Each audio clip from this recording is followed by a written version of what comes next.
Lahat tayo ay may isang desisyon sa buhay na babaguhin natin kung may pagkakataon tayong bumalik sa nakaraan. Para sa akin, ito yon.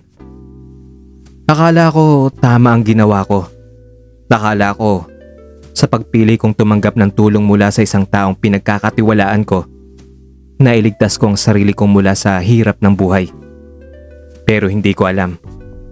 Sa desisyong iyon din ako tuluyang naligaw. Tawagin niyo na lang po akong Diana. Lumaki akong sanay sa hirap, panganay sa 3 magkakapatid. Pinalaki ng isang inang kahit anong kayod ay hindi sapat para maitaguyod kaming lahat. Maaga akong natutong magbanat ng buto. Nagtrabaho bilang tindera sa palengke, naglako ng paninda sa kalye, at kung ano-ano pang racket para makatulong sa bahay. Pero kahit anong gawin ko, alam kong hindi sapat ang kinikita namin para matustusan ang pag-aaral ko sa kolehiyo. At sa isang bansang tulad ng atin, kapag wala kang diploma, wala kang laban sa buhay. Pero kahit ganon, handa akong tiisin ang lahat para lang makatulong sa pamilya ko. Hanggang sa isang araw, dumating ang Ninong Romy ko. Si Ninong Romy ay matagal ng kaibigan ng tatay ko. Bata pa ako, kilala ko na siya. Noong bata pa ako, siya yung ninong na hindi madalas dumalaw pero kapag Pasko o birthday ko, palaging may dalang regalo o sobre na may lamang pera. Alam kong may kaya siya sa buhay, may sariling negosyo, may magandang buhay sa Maynila at hindi kinakapos sa pera. Pero alam ko rin, hiwalay siya sa asawa niya na matagal nang nasa ibang bansa. Walang anak. Mag-isang namumuhay sa malaking bahay niya. At siguro dahil nga wala siyang pamilya rito, kaya malakas ang loob niyang mag-alok sa akin ng tulong. Nang inalok niya akong pag-aaralin sa Maynila, wala sa isip ko ang anumang bagay na may halong mali siya. Sayang naman ang talino mo kung hindi ka makapagtapos, Diana. Seryoso niyang sabi. Ninong, nakakaya naman po.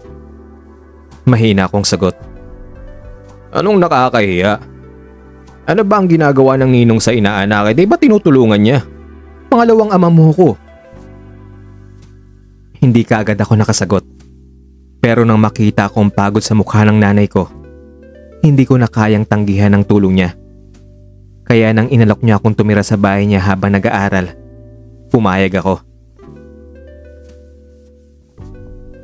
Pagdating sa bahay niya, hindi ako makapaniwalang sa akin ang kwartong inihanda niya.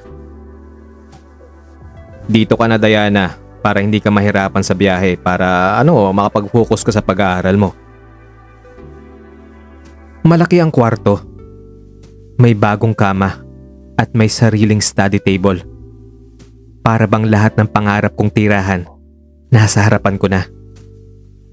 Wala naman akong naramdamang kakaiba roon. Wala siyang ginawang masama. Kahit minsan, hindi ko naramdaman na may iba siyang intensyon. At dahil nga sa laki ng utang na loob ko sa kanya, sinubukan kong bumawi sa kanya sa kahit anong paraan. Noong una, parang isang normal na relasyon lang namin bilang ninong at inaanak. Sanay akong kasama siya sa hapunan. Sanay akong naroon siya sa bahay tuwing uwi ako mula sa klase. Sanay akong tinatanong niya kung kumain na ba ako, kung may kailangan ba ako sa eskwelahan, kung may problema ba ako. At sa isip ko, parang anak lang ang tingin niya sa akin. Pero habang tumatagal, may mga bagay akong napapansin. Isang gabi, habang nagluluto ako sa kusina, napansin kong nasa likod ko si Ninong. Nanonood lang siya habang naghahalo ako ng sabaw sa kawali. Hindi ko ito agad binigyan ng mali siya. Marunong ka pala magluto, Diana. Komento niya. Opo naman, Ninong. Dati po kasi akong tagaluto sa bahay namin. Hindi ko alam na may ganyan ka palang talento. Aba teka, mukhang masarap yan ah. Masaya ako noon kasi feeling ko may isang taong nakaka-appreciate sa ginagawa ko. Pero pagkatapos ng usapan namin, hindi siya kagad umalis. Nakatayo lang siya roon. Nakatingin sa akin ng matagal. At doon ako nagsimulang makaramdam ng kaunting kaba. Habang tumatagal, mas lalo kong napapansin ang mga tingin ni Ninong sa akin. Kapag magkasama kami sa hapagkainan, hindi siya basta-basta nag-aalis ng tingin. Kapag naglalakad ako sa sala papunta sa kwarto, nararamdaman kong sinusundan niya ako ng tingin. Kapag nakaupo ko sa sofa at nanonood ng TV, nakikita ko siyang pasulyap-sulyap sa akin. Minsan, nagkukunwaring busy sa cellphone niya. Pero ramdam kong nasa akin ang atensyon niya. At sa loob-loob ko, hindi ko maintindihan kung bakit. Isang gabi habang naglalagay ako ng pinggan sa lamesa, biglang tumapat si Ninong sa likuran ko. Hindi ko alam kung bakit parang ang lapit niya. Hanggang sa bigla niyang ilagay ang kamay sa balikat ko. Nagulat ako. Malamig ang kamay niya. Pero ang mas nakakakilabot, matagal bago niya ito inalis. Inisip kong baka ako lang ang nag-iisip ng masama. Baka nagkataon lang yon. Baka ganito lang talaga si Ninong sa mga malapit sa kanya. Pero habang tumatagal, mas lumalakas ang pakiramdam kong may mali. Ayaw kong tanggapin iyon dahil paano kung totoo? Paano kung tama ang kutob ko? Paano kung ang itinuring kong pangalawang ama ay hindi lang pala iyon ang tingin sa akin? Lumipas ang ilang buwan. Nasanay ako sa bagong buhay ko. Pero kahit anong gawin kong isang tabi ang nararamdaman kong kaba, hindi ito mawala. Sa tuwing magkakasalubong kami ni Ninong sa bahay, pakiramdam ko may gustong sabihin ng mga mata niya. Sa tuwing may pagkakataon siyang dumikit sa akin, parang hindi ko alam kung paano ako mag-react. Pero dahil wala naman siyang sinasabi, wala akong pruweba. At dahil wala akong pruweba, pilit kong kinukumbinsi ang sarili kong mali lang ang nasa isip ko. Hanggang sa isang gabing may nangyaring hindi ko na kayang ipagsawalang bahala.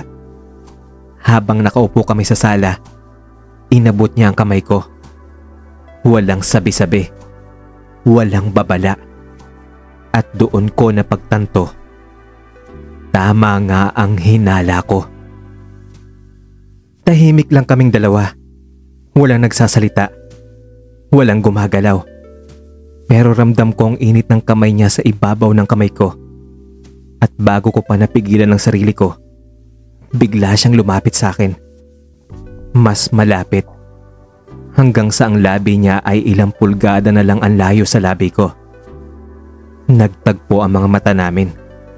At sa sandaling iyon, hindi ako umatras. Hindi niya ako pinilit. Hindi niya ako hinawakan para pigilan akong lumayo. Pero hindi ko rin ginawa ang dapat kong gawin. Hindi ako lumayo. At doon ako bumagsak. Doon ako bumigay. Doon ko tinanggap ang relasyong hindi na dapat sinimulan pa. Sa gabing iyon, hindi na ako inaanak ni Ninong Romy. At siya, hindi na lang siya ang ninong na nagpapaaral sa akin. Hindi na siya ang ninong na nag-aalaga sa akin mula pagkabata. Siya na ang unang lalaking hinayaan kong lumapit sa akin sa paraang hindi na pangkaraniwan. At kahit alam kong mali, hinayaan ko siya. Dahil sa isip ko, wala namang ibang makakaalam. Kung walang makakakita, walang masisira. Kung walang nasasaktan, wala namang problema. Pero hindi ko alam, ang pinakamalaking sakit ay yung dala-dala mong kasalanan sa loob mo kahit walang ibang nakakaalam. Pagkatapos ng gabing iyon, Hindi ko alam kung paano tititigan si Ninong Romy sa mata. Nagising ako na parang ibang tao na ako. Pakiramdam ko, wala na akong kontrol sa sarili ko. At ang mas nakakatakot, hindi ko alam kung paano ko ito tatapusin. Mula sa gabi ngayon, hindi na ako nakatakas kay Ninong Romy. Sa bawat oras na nagkakasalubong kami sa bahay, hindi ko na siya kayang titigan ng hindi bumibilis ang tibok ang puso ko. Sa bawat hapunan, hindi ko na alam kung paano ko siya kakausapin na parang walang nangyari. Sa bawat gabi, hindi ko na alam kung paano ako matutulog nang hindi naiisip ang gabing iyon. Mahal ko ba siya? O natangay lang ako sa init ng gabing iyon? Gusto ko ba siya? O natakot lang ako na mawala ang lahat ng ibinibigay niya sa akin? Hindi ko alam ang sagot sa mga tanong na iyon. Pagkalipas ng ilang buwan, naging lihim naming dalawang isang relasyon na hindi dapat nagsimula. Walang usapan kung ano ba talaga kami. Walang pangakong ibinigay si Ninong. Pero kahit hindi niya sabihin, alam kong hindi lang ito isang simpleng pagkakamali para sa kanya. Dahil kung ganon, hindi na ito mauulit. Pero hindi ko rin alam kung ako lang ba ang nakakaramdam ng ganito. Kasi sa tuwing makikita kami, pakiramdam ko ay ako lang ang nag-aalala. Ako lang ang natatakot. Pero siya, parang wala lang. Parang walang bigat sa ginagawa namin. At doon ako nagsimulang magduda. Ano ba talaga ako sa kanya? Mahal ba niya ako? O ginagamit niya lang ako para sa pansarili niyang pangangailangan? Isang gabi habang nasa kwarto ako, may narinig akong tunog ng cellphone ni Ninong mula sa kabilang kwarto. Hindi ko sana ito papansinin. Pero nang marinig kong biglang tumahimik si Ninong, parang hindi niya alam kung sasagutin niya o hindi, doon ako kinabahan. Dahan-dahan akong lumapit sa pinto ng kwarto niya. Pinakiramdaman ang sasabihin niya. At nang marinig ko ang boses niya, pakiramdam ko ay may bumagsak na mabigat sa loob ko. "Oh, Han, bakit bigla kang napatawag?" Sinong Han? Nanlamig ang buong katawan ko. At dun ko naalala ang isang bagay. Ang asawa niya ng matagal nang nasa ibang bansa. Matagal akong hindi gumalaw. Ramdam ko ang panginginig ng kamay ko habang nakasandal ako sa pinto. Pinilit kong intindihin ang mga sumunod niyang sasabihin. Pero sa totoo lang, alam ko na kung ano ang mangyayari. Alam ko na kung anong ibig sabihin nito. Hindi talaga hiwalay si Ninong sa asawa niya. Hindi totoo ang sinabi niyang matagal na silang walang ugnayan. At ako ang babaeng pumasok sa buhay ng lalaking hindi ko alam kung kailan nagsisinungaling o kailan nagsasabi ng totoo. Kinabukasan na hindi ko siya kinausap. Nagkunwari akong wala akong alam. Pero habang kumakain kami ng almusal, hindi ko napigilang itanong ang isang bagay. Ninong, kailan po ulit kayo huling nagkausap ni tita?" Napatingin siya sa akin.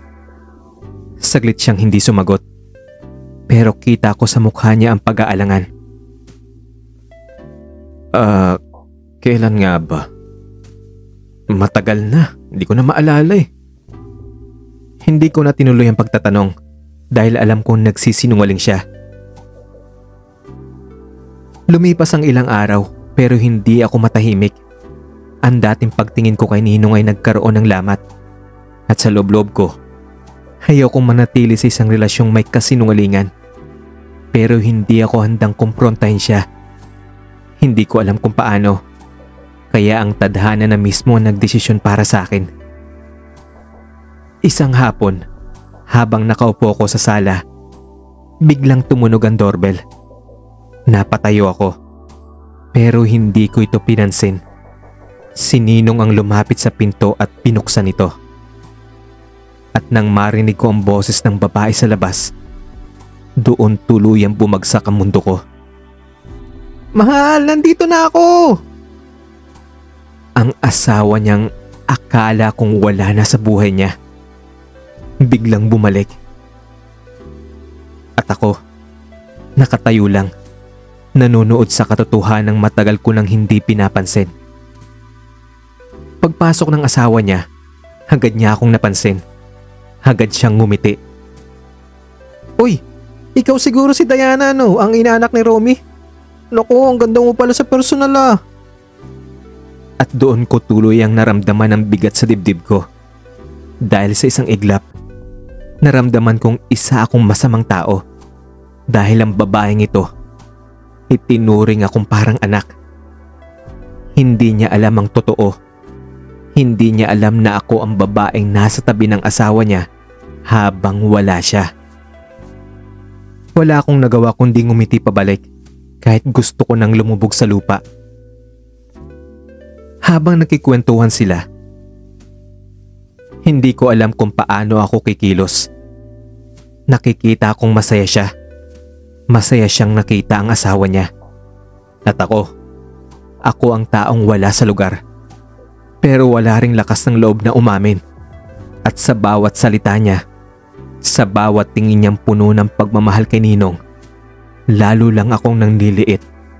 Dahil alam kong hindi ako ang nawawala sa buhay ni Ninong. Siya ang nawawala. At ngayong bumalik na siya, ano pa ang silbi ko, di ba?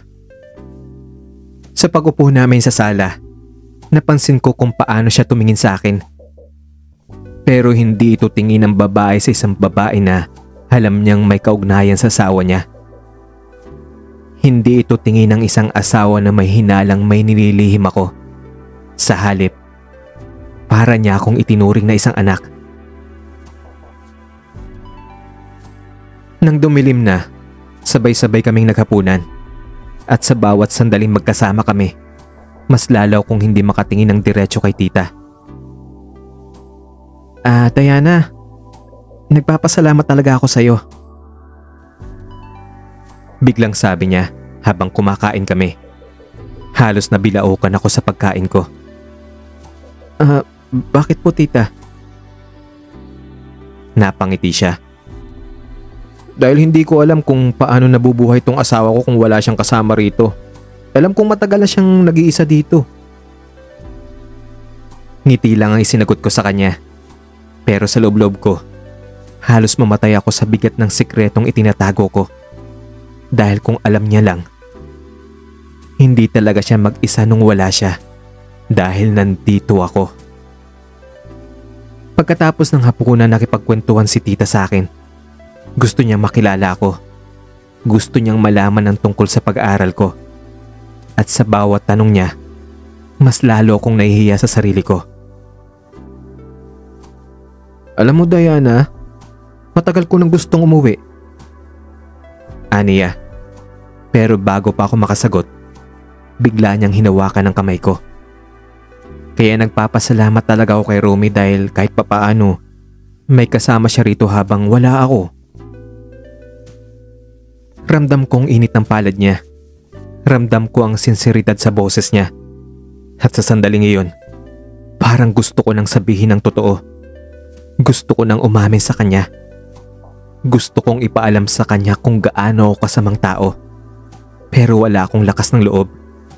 Kaya sa halip, itinuloy ko ang kasinungalingan.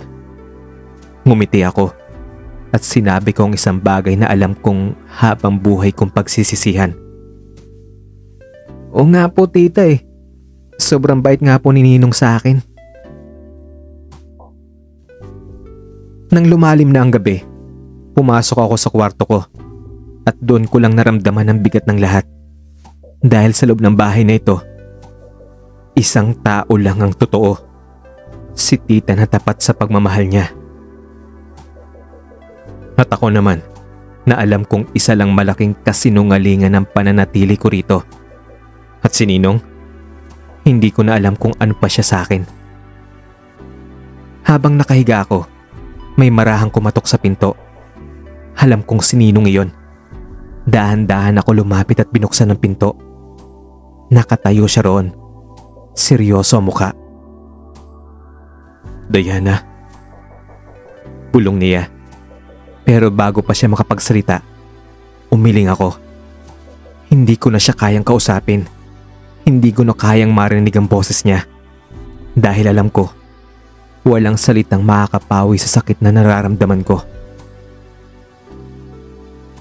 Pagkagising ko kinaumagahan, pakiramdam ko ay iba na ako. Hindi na ako ang Diana na pumasok sa bahay na ito ilang taon na ang nakalipas, na puno ng pangarap at pag-asa. Ngayon, ako na ang Diana na kailangang lumayo bago siya tuluyang malunod sa kasalanan. Hindi ko na kayang ipagpatuloy ito. Hindi ko kayang tumingin sa mata ni tita habang tinatawag niya akong anak. Kung alam niya lang ang totoo, ako ang babaeng sisira sa buhay nilang mag-asawa. Kaya bago pa magising si Ninong Romy, sinimulan ko nang ayusin ang gamit ko.